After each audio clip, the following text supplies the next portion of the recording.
wabarakatuh. Hai semuanya, perkenalkan nama saya Putri Kurniawati. Saat ini saya berstatus sebagai mahasiswi semester 2 di program studi perbankan syariah dengan NIM 202412025. Di sini saya akan memberikan sedikit penjelasan mengenai mata kuliah pengantar teori ekonomi mikro untuk memenuhi tugas mata kuliah yang diberikan oleh dosen pengampu saya. Mohon izin Ibu Izzatul Maghfirah ME. Nah, baik, di sini saya akan menjelaskan apa sih yang dipelajari di mata kuliah pengantar teori ekonomi mikro. Simak video ini ya. Apa itu ekonomi mikro? Ekonomi mikro adalah ekonomi yang mempelajari bagaimana orang dan usaha seperti warung atau toko membuat keputusan dalam menggunakan uang dan barang secara terbatas.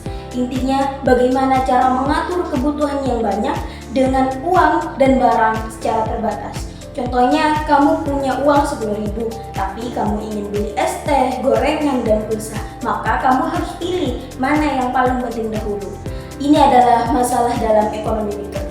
Apa saja yang dipelajari dalam ekonomi mikro? Yang pertama ada permintaan dan penawaran. Permintaannya itu keinginan orang untuk membeli barang. Contohnya, semakin murah harga cilok, maka makin banyak orang yang mau beli.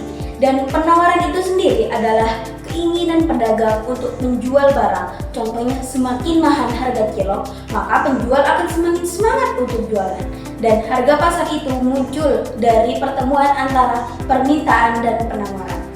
Yang kedua ada harga pasar. Yang kedua ada harga dan pasar. Pasar adalah tempat bertemunya pembeli dan penjual. Harga tersebut terbentuk dari kesepakatan antara keduanya. Contohnya, banyak warung-warung yang jual gorengan, maka harganya akan bersaing. Dan jika hanya satu penjual air minum di konser, maka dia bisa pasang harga yang lebih tinggi. Yang ketiga ada perilaku konsumen, yaitu pembeli. Konsumen ini ingin beli barang sebanyak mungkin, tetapi hanya dengan uang terbatas. Maka mereka akan pilih barang yang paling memuaskan dan terjangkau.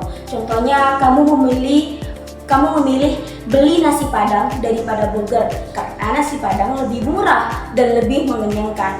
Yang keempat ada perilaku produsen, yaitu penjual. Penjual ingin untung, jadi mereka ingin memikirkan mau jual berapa banyak produknya, berapa harga jualnya, dan apa yang laku di pasaran. Contohnya, penjual es keliling akan membawa lebih banyak es ketika saat cuaca panas. Yang kelima ada biaya dan keuntungan. Biaya itu sendiri adalah uang yang dikeluarkan untuk produksi, seperti membeli bahan, sewa tempat, dan lain-lain.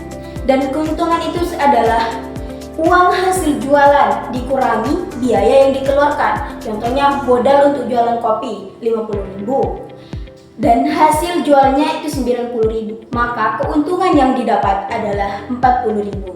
Yang keenam ada elastisitas. Elastisitas itu menunjukkan seberapa mudah orang tersebut mengubah keputusan membeli saat harga berubah. Contohnya, ketika harga nasi naik, orang itu akan tetap membeli, maka itu tidak elastis. Dan jika harga es boba naik, maka orang pindah ke es teh atau es lainnya yang lebih murah, maka ini elastis. Mengapa ekonomi mikro itu penting? Karena yang pertama, membantu kita mengatur pengeluaran dan memilih barang dengan secara bijak. Yang kedua ada membantu penjual dan pengusaha menentukan harga dan strategi jualan. Dan yang ketiga adalah membantu pemerintah membuat aturan yang adil seperti subsidi, pajak, dan harga eceran. Contoh gampang dari teori ekonomi mikro itu sendiri adalah misal ketika harga ayam naik, harga ayam dari 30.000 menjadi naik jadi 50.000. Akibatnya, orang mungkin akan membeli tahu atau tempe sebagai pengganti ayam karena harga ayam menjadi mahal. Tetapi produsen, yaitu peternak ayamnya itu sendiri, maka semangat menjual ayam lebih banyak karena akan mendapatkan untung yang lebih besar. Sekian penjelasan mengenai teori ekonomi mikro. Sekiranya dengan penjelasan singkat ini dapat dipahami dengan baik dan semoga bermanfaat untuk kita semua. Mohon maaf jika ada kesalahan kata yang kurang dimengerti di video ini. Saya pamit. Wassalamualaikum warahmatullahi wabarakatuh.